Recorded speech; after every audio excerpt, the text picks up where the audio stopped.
Hello my dear students, कैसे हैं आप लोग। आपका अपना मिश्रा सर। जैसा कि आपको पता है कि इसके पहले वाले में हमने फ्राइडे और सैटरडे और संडे ये तीनों class online tuitions class 10th वाले स्टूडेंट्स का स्टार्ट किया था।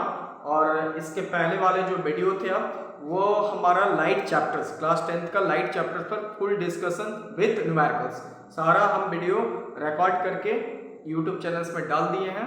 ठीक है। और आज का जो हमारा ऑनलाइन क्लास है वो आपका क्लास 10th का ही है। चैप्टर 2 इलेक्ट्रिसिटी के बारे में हम लोग डिस्कस करने जा रहे हैं और फुल रिकॉर्डेड वीडियो देखेंगे।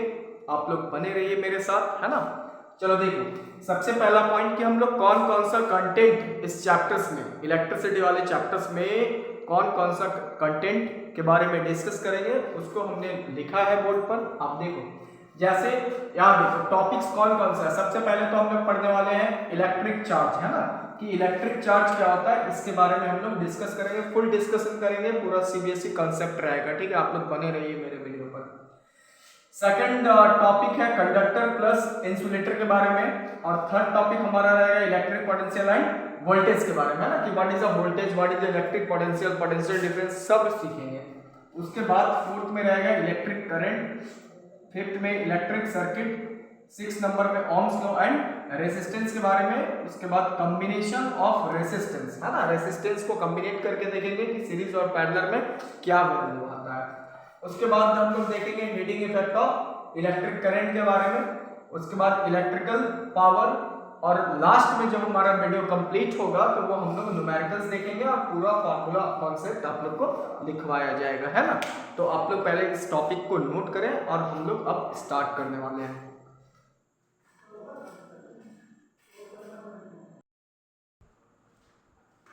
देखो, सबसे पहला टॉपिक कंटेंट में क्या था, इलेक्ट्रिक चार्ज, है ना। सबसे पहले हम लोग सीखेंगे कि what is the electric charge, charge क्या होता है ना। तो इलेक्ट्रिक चार्ज के पहले हम आपको इलेक्ट्रोस्टैटिक फोर्स के बारे में डिस्कस करते हैं।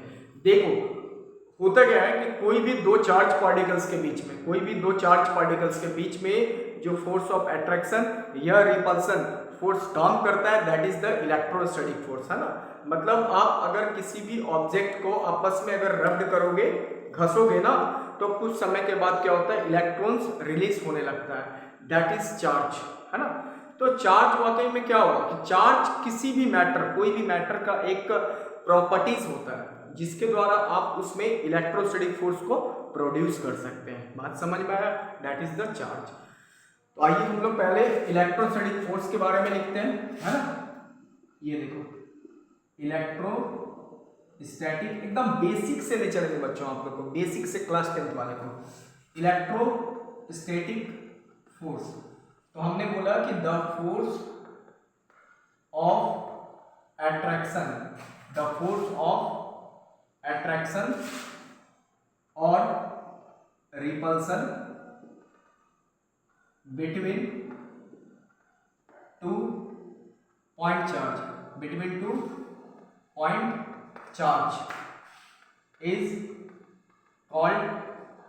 Called electrostatic force, is called electrostatic force. समझ में आई बात कि द फोर्स ऑफ अट्रैक्शन या repulsion between two point charge is called electrostatic force. अब देखो हम लोग चार्ज के बारे में आते हैं। चार्ज, तो हमने बताया आपको कि कोई भी बॉडी का एक प्रॉपर्टीज होता है, किसी भी टाइप का बॉडी का एक प्रॉपर्टीज होता है चार्ज, जिसके द्वारा वह इलेक्ट्रोस्टैटिक फोर्स को प्रोड्यूस कर सकता है, इलेक्ट्रॉन्स रिलीज कर सकता है, दैट इज द चार्ज। मतलब ये एक टाइप का, इट इज एन प्रॉपर्टीज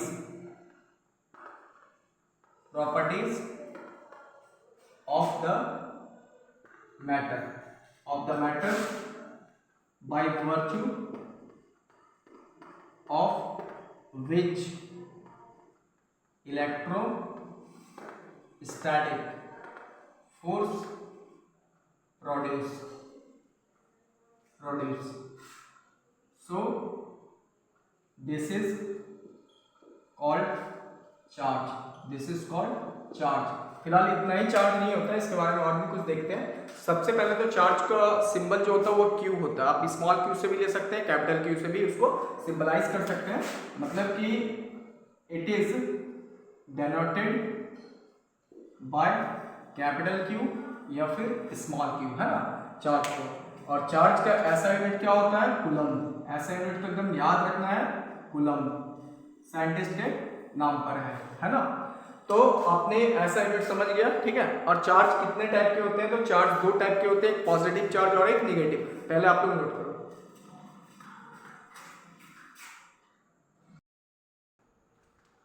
देखो अब हम लोग चार्ज के टाइप के बारे में सीखते हैं ना। चार्ज कितने टाइप के होते हैं, तो चार्ज मेनली दो तरह का होता है। देखो चार्ज को दो भाग में बांटा गया है, एक पॉजिटिव चार्ज, सब सीखोगे एकदम बेसिक से सिखा रहे हैं। दूसरा होता है आपका नेगेटिव चार्ज, नेगेटिव चार्ज। देखो यार थोड़ा टाइम दो मेरे वीडियो पर और जरूर सीखोगे आप, ठीक है। एकदम बेसिक से सिखाएंगे जैसे हम ट्यूशन देते हैं। पॉजिटिव चार्ज, ठीक है। तो पॉजिटिव चार्ज का मतलब हो गया कि प्रोटॉन्स, ये कहां से आता है, प्रोटॉन से आता है, प्रोटॉन्स से, ठीक है। उसके बाद देखो पॉजिटिव चार्ज को आप सिंबल में ले सकते हो, तो प्लस पी, है ना। उसके बाद charge on proton, charge on proton ये होता है plus 1.6 10 to the power minus 19 coulomb, ये फिक्स्ड होता है, आपको याद रखना है। उसके बाद मास ऑफ प्रोटॉन्स, तो मास ऑफ प्रोटॉन्स होता है 1.67 10 to the power minus 27 kg, ठीक है। यहां तक समझ में आई बात। अब उसके बाद देखो नेगेटिव चार्ज के लिए हम लोग आते हैं, तो नेगेटिव चार्ज में इलेक्ट्रॉन से, नेगेटिव चार्ज किससे मिलता है हमें, इलेक्ट्रॉन्स, है ना। सेकंड में इसका आप सिंबल ले सकते हो, इलेक्ट्रॉन्स है तो ई ले सकते हैं, है ना। अब देखो ये नेगेटिव चार्ज होता है तो माइनस आप लगा सकते हो, उससे कोई दिक्कत नहीं होगा। उसके बाद चार्ज ऑन इलेक्ट्रॉन्स, तो charge on electron minus 1.6 10 to the power minus 19 coulomb. Fourth में मास ऑफ इलेक्ट्रॉन्स, तो इलेक्ट्रॉन का मास कितना होता है, तो 9.1 10 टू द पावर माइनस 31 kg, ये लिया जाता है ना। तो आपने चार्ज के बारे में सीखा, चार्ज क्या होता है, ठीक है। चार्ज कितने टाइप के होते हैं। अब हम आगे बताएंगे चार्ज का प्रॉपर्टीज क्या होता है। बहुत इंपॉर्टेंट टॉपिक होता है कि चार्ज कितने टाइप, मतलब कितना प्रॉपर्टीज होता है ना। हम आपको बेसिक से हाई लेवल तक का क्लास इसमें देंगे, नोट करो।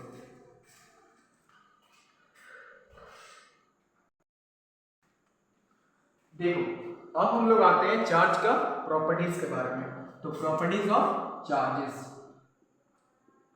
Properties of charges. देखो चार्ज का पहला प्रॉपर्टीज क्या होता है कि अगर आपके पास, जैसे देखो ऐसे सिखाता है आपको, दो सेम चार्ज है, मान लेते हैं ये पॉजिटिव है और यहाँ पर भी पॉजिटिव है, तो दोनों के बीच में कौन सा फोर्स लगेगा बच्चे, रिपल्सन फोर्स। कौन सा फोर्स लगेगा, रिपल्सन, मतलब दोनों सेम चार्ज है, ठीक है, सेम चार्ज है, तो सेम चार्ज के बीच में रिपल्सन फोर्स। अगर एक साइड में आपका पॉजिटिव है और दूसरा मेरा नेगेटिव है, तो दोनों के बीच में कौन सा फोर्स लगेगा, तो अट्रैक्शन फोर्स। अट्रैक्शन मतलब अनलाइक चार्ज माने डिफरेंट चार्ज, ठीक है। तो यही तो मेरा पहला प्रॉपर्टीज है। तो हम लोग इसको लिखेंगे कैसे कि the force of attraction, the force of attraction act between two unlike charges, between two unlike charges, and repulsion between two like charges, two like charges, है ना। सेकेंड प्रॉपर्टीज में हम लोग आते हैं। आपको समझ में आ गया कि अगर दो सेम चार्ज है, लाइक चार्ज है, सेम चार्ज है, तो रिपल्सन फोर्स लगेगा। दो डिफरेंट चार्ज है, मतलब एक तरफ पॉजिटिव एक तरफ नेगेटिव, तो दोनों तो डिफरेंट चार्ज हुआ ना, तो दोनों के बीच में अट्रैक्शन फोर्स। समझ में आई बात, ठीक है। अब देखो उसके बाद अब सेकंड प्रॉपर्टीज में हम लोग आते हैं कि charge, the charge is additive, additive in nature. इसका मतलब क्या हुआ कि हम लोग चार्ज को ऐड भी कर सकते हैं, मतलब आप चार्ज को जोड़ भी सकते हो, that is the additive nature. मतलब कि जैसे मान लेते हैं Q1 का वैल्यू मेरा 5 कूलम है, Q2 का वैल्यू मेरा 3 कूलम है, तो टोटल चार्ज आपका क्या हुआ Q1 प्लस Q2 मतलब 5 plus 3 that is the 8 coulomb है ना। तो इसी को बोलते हैं एडिटिव नेचर, ठीक है। अब हम लोग आते हैं थर्ड प्रॉपर्टीज में। तो थर्ड प्रॉपर्टीज में आते हैं, तो in an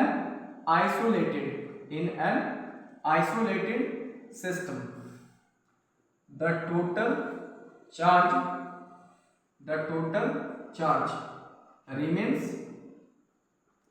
remains constant.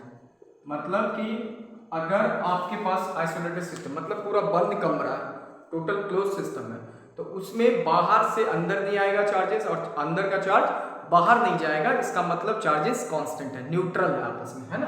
Constant means आप न्यूट्रल बोल सकते हो, ठीक है, न्यूट्रल, ठीक है। जैसे मान लेते हैं अगर कोई एक स्फीयर है, ठीक है, इसमें जितना भी चार्जेस है जो भी है चार्जेस, तो ये आपका बाहर नहीं जा रहा, ये अंदर भी नहीं आ रहा, तो टोटल चार्ज का वैल्यू मेरा 0 रहेगा इनसाइड में, है ना। तो आप ये याद रख सकते हो कि इनसाइड द हॉलो स्फीयर तो टोटल चार्ज इनसाइड में हमेशा 0 मिलता है। समझ में आया बात, ठीक है। अब उसके बाद पहले आप नोट करो, और जो फोर्थ प्रॉपर्टीज, चौथा नंबर में जो प्रॉपर्टीज बताने जा रहे हैं बहुत ही इंपॉर्टेंट है, पूरा बोर्ड लगेगा।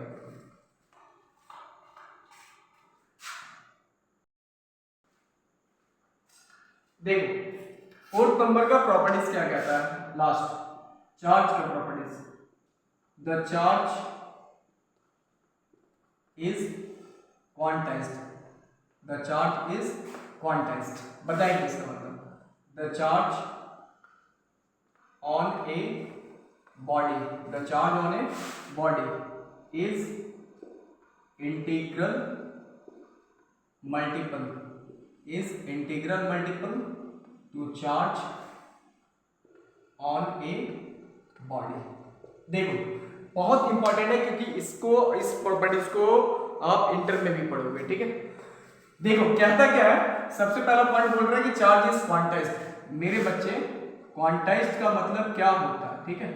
क्वांटाइज्ड का मतलब होता है कि आप चार्ज को नाप तौल भी सकते हो, मतलब मेजरमेंट कर सकते हो, एक तरह से नाप तौल मतलब मेजरमेंट, है ना, ठीक है। अब देखो यहाँ पर समझ गया बात को। जैसे कि मान लेते हैं अगर आप मिठाई वाले दुकान में जाओगे, ठीक है, तो आप क्या बोलोगे कि 2 किलो मिठाई दो, 3 किलो मिठाई दो, 4 किलो मिठाई दो। ऐसा थोड़ी ना आप बोलोगे कि हमें आधा मिठाई दो या 1.6 मिठाई दो, ऐसा तो आप नहीं बोलोगे, ठीक है। मतलब एक तरह से ना कि आप उसको परफेक्ट नंबर बोलोगे, ठीक है। देखो तो चार्ज भी हम लोग परफेक्ट नंबर में ही डिवाइड कर सकते हैं, मतलब मेजरमेंट कर सकते हैं। जैसे देखो यहां ध्यान दो, यहां लिखा हुआ है the charge on a body, है ना। तो चार्ज ऑन ए बॉडी, इसका सिंबल हमने लिया Q। इंटीजर का मतलब होता है प्लस वैल्यू, माने आप ऐसे 0 से स्टार्ट करो, +1 +2 डॉट डॉट जाएगा, -1 -2, मतलब एक पॉजिटिव भी आएगा इंटीजर और एक आपका नेगेटिव इंटीजर आएगा, ठीक है। अब उसके बाद देखो क्या लिखा गया है, charge on a body, integral multi charge on body, charge on electrons होना चाहिए, ठीक है, चार्ज ऑन इलेक्ट्रॉन्स, ये मिस्टेक हो गया। अब देखो तो चार्ज ऑन इलेक्ट्रॉन का सिंबल क्या लोगे, E, है ना। तो आप देखो इंटीजर का आप सिंबल ले सकते हो ±n। तो आपके पास फॉर्मूला बनने जा रहा है कि the charge on a body, तो चार्ज ऑन ए बॉडी के लिए Q, इज का मतलब इक्वल, इंटीग्रल मल्टीपल मतलब +-n Guna charge on electrons.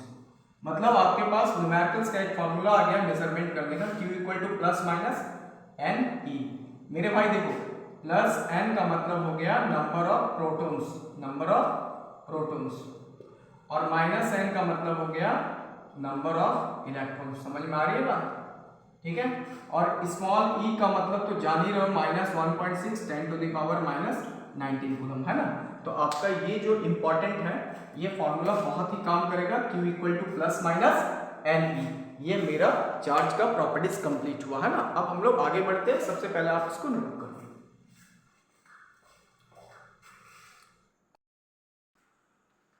देखो अब हम लोग आते हैं कंडक्टर एंड इंसुलेटर के बारे में। कंडक्टर, कंडक्टर वो गाड़ी चलाने वाला कंडक्टर नहीं, ठीक है। कंडक्टर का मतलब क्या होता है कि वैसा मटेरियल जिसके थ्रू हम लोग इलेक्ट्रिसिटी पास कर सकते हैं, दैट इज द कंडक्टर। मतलब वैसा मटेरियल जिसके थ्रू आप हीट एंड इलेक्ट्रिसिटी फ्लो करवा सकते हो, that is the conductor. Example iron, है ना, लोहा ले सकते हो। अब देखो तो सीधा एक लाइन का डिफिनेशन दो, the material which allow to flow the electricity through it। Examples iron, ठीक है, कॉपर, ये आप दे सकते हो। एक बात और, कंडक्टर में इलेक्ट्रिसिटी क्यों फ्लो करता है? अगर कोई क्वेश्चन कर दिया कि क्यों इलेक्ट्रिसिटी पास करता है कंडक्टर में, क्योंकि कंडक्टर में फ्री इलेक्ट्रॉन्स होते हैं, है ना। Due to free electrons that means electricity flow through it. देखो यहां लिख देते हैं कि because conductor have large number of free electrons, ठीक है। सो इट कंडक्ट इलेक्ट्रिसिटी, बस कंडक्ट इलेक्ट्रिसिटी। सेकंड डिफिनेशन हम लोग आते हैं इंसुलेटर के बारे में। तो इंसुलेटर का मतलब वैसा मटेरियल जिसके थ्रू इलेक्ट्रिसिटी पास नहीं करता है। तो the material which do not conduct heat and electricity is called insulator। उसको हम लोग इंसुलेटर बोलते हैं, है ना। अब उसके बाद देखो तो इंसुलेटर में आप ले सकते हो वुड, लकड़ी, है ना। क्यों नहीं पास करता है? It have no free electrons, मतलब कि इसमें फ्री इलेक्ट्रॉन्स नहीं होते हैं, दैट इज द इंसुलेटर, है। अब हम लोग आते हैं स्टैटिक चार्ज पर।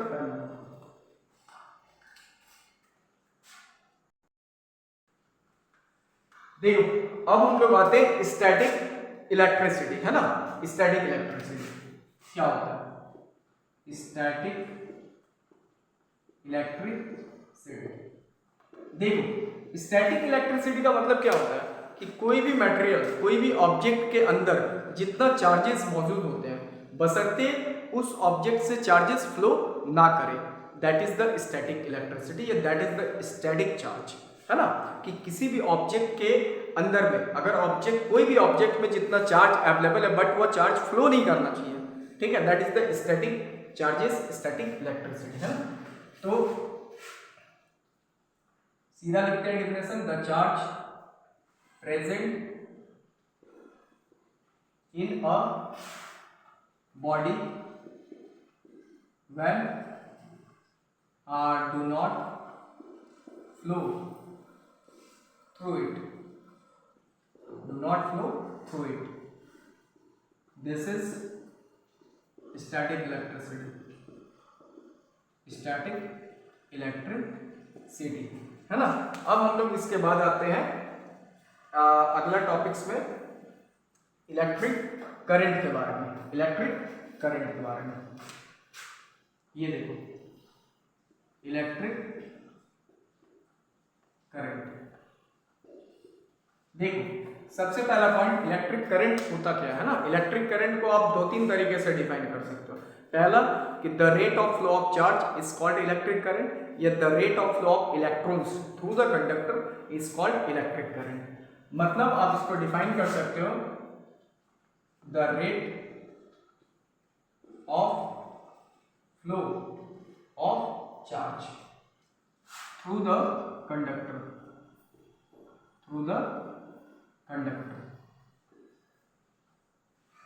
ठीक है, इज कॉल्ड या is known as is known as current. या फिर आप इसको ऐसे डिफाइन कर सकते हो, अभी डिटेल्स में बताएंगे, the rate of flow of charges, the rate of flow of electrons, आप बोल सकते हैं electrons through any cross sectional area of a wire is called electric current,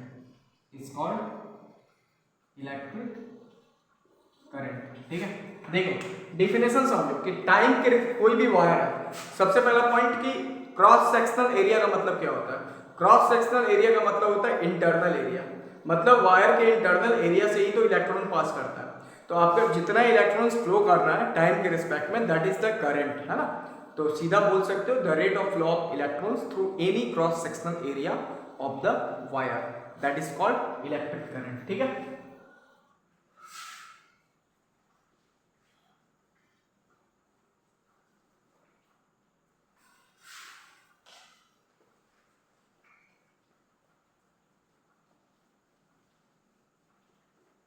देखो अब हम लोग आते हैं करंट को कैसे सिंबलाइज करेंगे, है ना, इसके बारे में।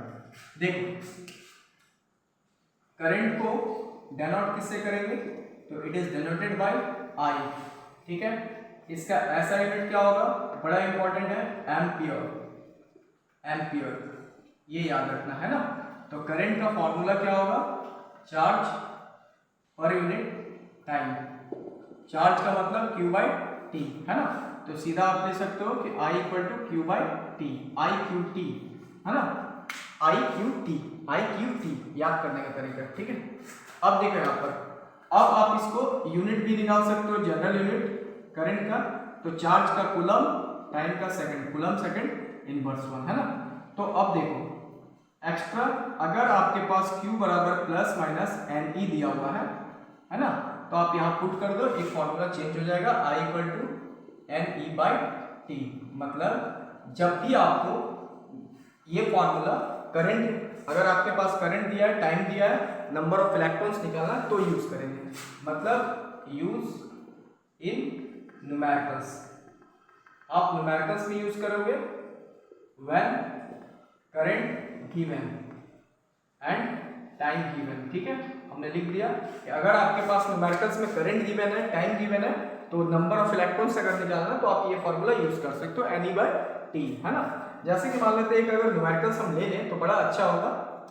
देखो अगर आपसे पूछ दें कि calculate the number of electrons flow through the wire, है ना, wire as current 10 ampere in 5 second, ठीक है। अब देखो इसको सॉल्व करना कितना आसान है।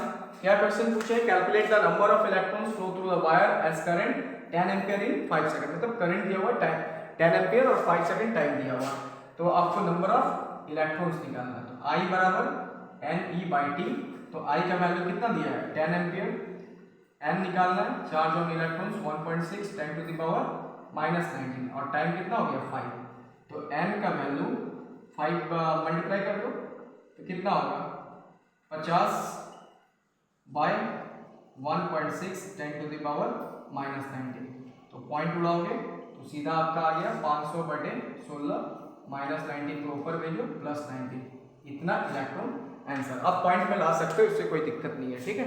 समझ में आया करंट के बारे में।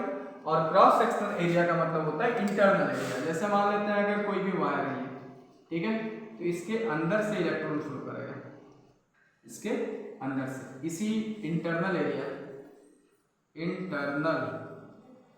एरिया को क्रॉस सेक्शनल एरिया बोलते हैं। समझ में आ गई डिटेल्स में, है ना। अब हम लोग आगे बढ़ते हैं, पहले नोट करो।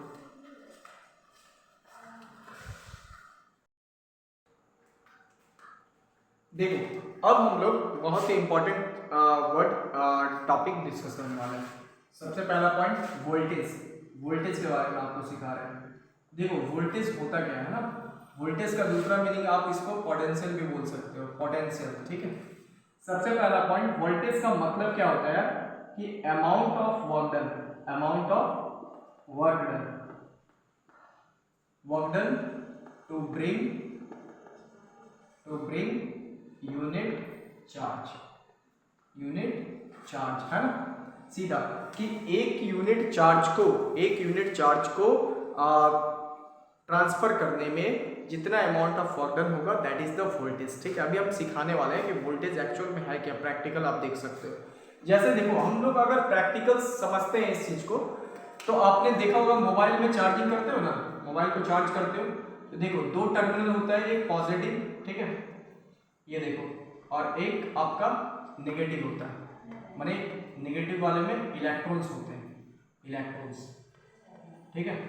अब देखो आपने जब मोबाइल चार्ज में लगाएगा तो क्या करोगे, करंट दोगे, तो करंट कहाँ पहुंचेगा, पॉजिटिव वाले में, ये पॉजिटिव वाले में, ठीक है। जैसे ही पॉजिटिव वाले में करंट पहुंचा तो इसके पास एक इलेक्ट्रिक फील्ड लाइंस क्रॉस करेगा जो कि नेगेटिव के पास जाएगा, इलेक्ट्रिक फील्ड लाइंस, इसे हम लोग बोलेंगे इलेक्ट्रिक फील्ड लाइंस। और हमेशा याद रखना इलेक्ट्रिक फील्ड लाइंस जो होता है वो पॉजिटिव से स्टार्ट होता है, नेगेटिव पर खत्म होता है। तो जैसे ही आपने करंट दिया पॉजिटिव से क्या होगा, इलेक्ट्रिक फील्ड लाइंस जाएगा, तो पॉजिटिव के पास, ये प्रोटॉन्स के पास एक इलेक्ट्रोस्टैटिक फोर्स आएगा, इलेक्ट्रोस्टैटिक फोर्स, उसका हेल्प से इलेक्ट्रॉन्स ट्रांसफर होने लगेगा, मतलब इलेक्ट्रॉन्स अपना प्लेस को छोड़ के पॉजिटिव की ओर जाएगा।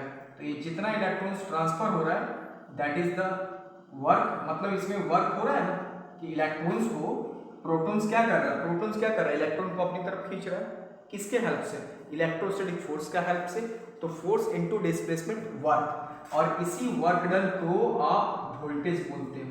समझ में आया बात कि मतलब आपने करंट दिया पॉजिटिव कंडक्टर में और पॉजिटिव के पास एक इलेक्ट्रिक फील्ड के कारण इलेक्ट्रोस्टैटिक फोर्स आया और इलेक्ट्रॉन्स अपना प्लेस छोड़कर पॉजिटिव की ओर आता है, मतलब फोर्स ऐसे लग रहा है, इलेक्ट्रॉन्स इधर कवर हो रहा है। तो इलेक्ट्रॉन्स को आने में जितना अमाउंट ऑफ वर्क डन हो रहा है दैट इज द वोल्टेज। अब देखो, अब दो टाइप का वोल्टेज पढ़ना है, एक होता है इलेक्ट्रिक पोटेंशियल, एक इलेक्ट्रिक पोटेंशियल। इलेक्ट्रिक पोटेंशियल का मतलब कि amount of work done to bring the unit charge from infinity to any terminal, है ना। सीधा याद रखना कि इलेक्ट्रिक पोटेंशियल का मतलब हुआ कि it is defined as the amount of work done to bring the unit positive charge from infinity to any terminal, मतलब इन्फिनिटी से किसी एक टर्मिनल तक चार्ज को ले जाने में जितना वर्क डन हो रहा है that is the electric potential. समझ में आया बात। अब देखो इसको हम लोग डायग्राम से भी समझते हैं, है ना। सबसे पहले तो वोल्टेज का फॉर्मूला याद रखना कि वोल्टेज का फॉर्मूला क्या लेना है, work by charge, work by charge. अब देखो इसका इलेक्ट्रिक पोटेंशियल का फॉर्मूला कैसे लिखेंगे, मान लेते हैं इन्फिनिटी है, कोई एक टर्मिनल है, तो आपके पास चार्ज कहाँ पर है, इन्फिनिटी पर, और उसको लेके जाना है क्या, ए पॉइंट पर, तो वर्क होगा, है ना। अब देखो तो इन्फिनिटी पॉइंट का वोल्टेज हमने मान लिया V इन्फिनिटी सिंबल, और इस ए पॉइंट का मान लिया VA। तो आप नेट वोल्टेज कैसे निकालोगे, नेट वोल्टेज भैया मेरे जो ले करके जा रहा है ए वाला पॉइंट इन्फिनिटी से चार्ज को छीन कर जा रहा है, यानी ए वाले पॉइंट पर वोल्टेज ज्यादा होगा, तो बड़ा वोल्टेज में से छोटा वोल्टेज को माइनस कर दो, तो VA माइनस V इन्फिनिटी। तो आपका फॉर्मूला क्या आया, VA minus V infinity equal to work done infinity to A by charge. ये किसका फॉर्मूला आया, इलेक्ट्रिक पोटेंशियल का। किसका आया, इलेक्ट्रिक पोटेंशियल। अब हम लोग सीखेंगे इलेक्ट्रिक पोटेंशियल डिफरेंस, तो पहले आप लोग नोट करो।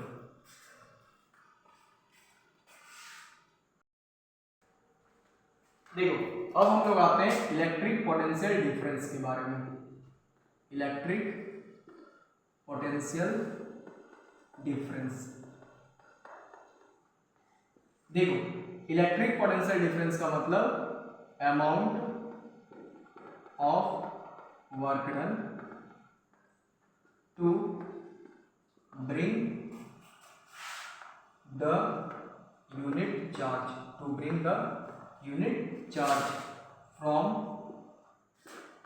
one point या terminal to other terminal।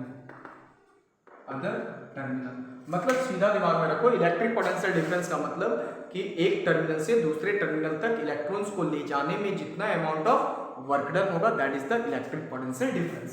अभी हमने आपको एग्जांपल से भी बताया कि मोबाइल का चार्ज करने के रिस्पेक्ट में इलेक्ट्रॉन्स नेगेटिव टर्मिनल से पॉजिटिव की ओर आता है जिसमें वर्क डन हो रहा है, that is the electric potential difference, that is the voltage.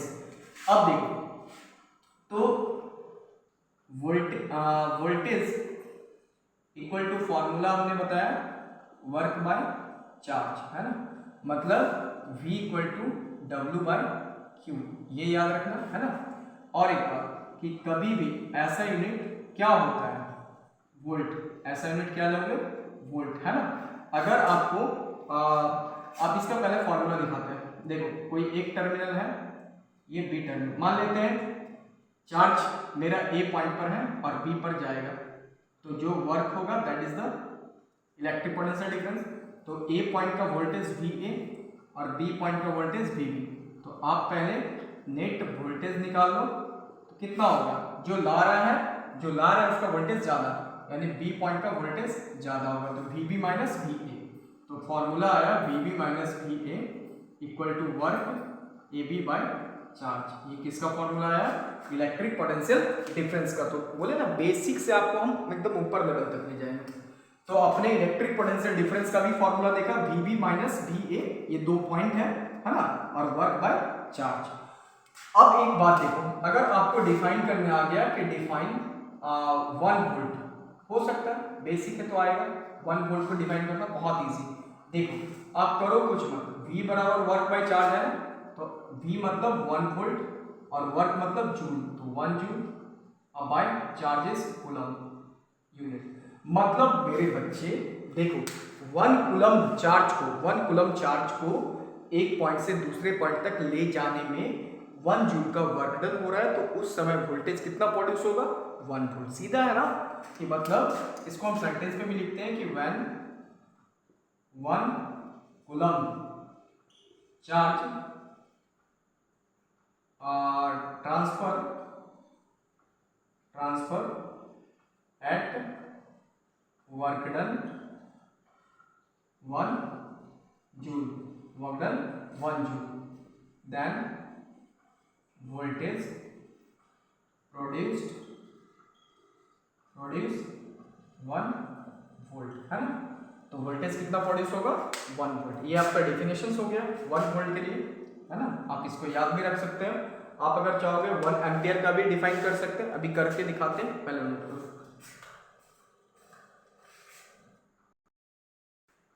देखो आप 1 एम्पियर को कैसे डिफाइन कर सकते हो, तो आपने पढ़ा कि I बराबर क्यू बाई टी, तो I मतलब 1 एम्पियर, यहाँ ले लो यूनिट 1 कूलम और बाय 1 सेकंड, है ना। तो 1 सेकंड मतलब 1 कूलम चार्ज प्रोड्यूस करने में अगर 1 सेकंड का टाइम लगता है, तो उस समय करंट 1 एम्पियर। तो सीधा लिखोगे कि when 1 coulomb charge flow at time 1 second, then current is called 1 ampere। current is called 1 ampere। Easy है ना। अब हम लोग अपने वीडियो को कंक्लूड करते हैं। नेक्स्ट टाइम में आपको आगे का टॉपिक मिलेगा कल, है ना। तो तब तक के लिए आप लोग इतना टॉपिक को पहले नोट करें और मुझे अलविदा कहें। थैंक यू, नमस्कार।